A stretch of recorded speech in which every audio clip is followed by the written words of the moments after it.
So if you're a young person, you might also be asking the question, why should you care about this? And let me tell you why I think you should care about it, basically the same reasons I care about it, and many of my colleagues care about it, is that we're facing a problem that could really impact your future quality of life.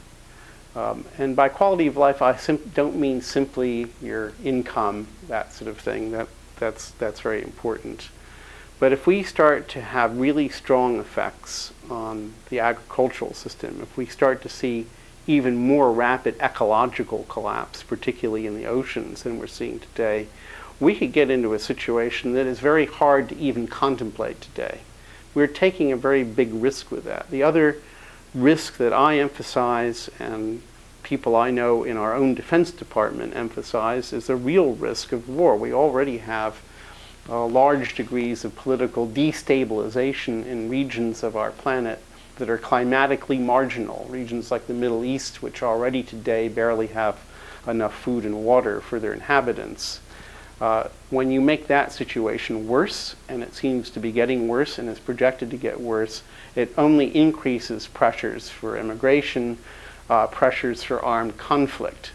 The world is not just about our income. It's not just about our local community and our lifestyle.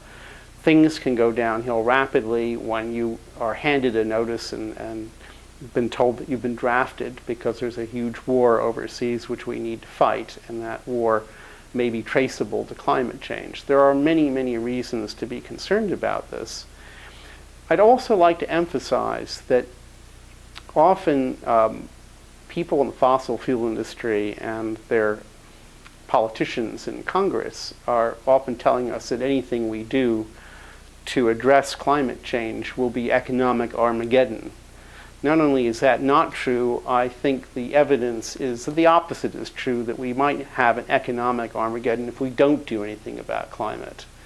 On the other hand, if we are first on the ground, as we have been in so many other arenas, developing sensible policies, sensible alternative energy production for this problem, maybe new technology like taking carbon out of the atmosphere and burying it, if we're first on this, we will reap economic benefits from that. It will be not only not a cost, it will be a benefit. So don't let the fossil fuel industry scare you into thinking that any attempt we make to deal with this problem is going to extract a very steep price from us.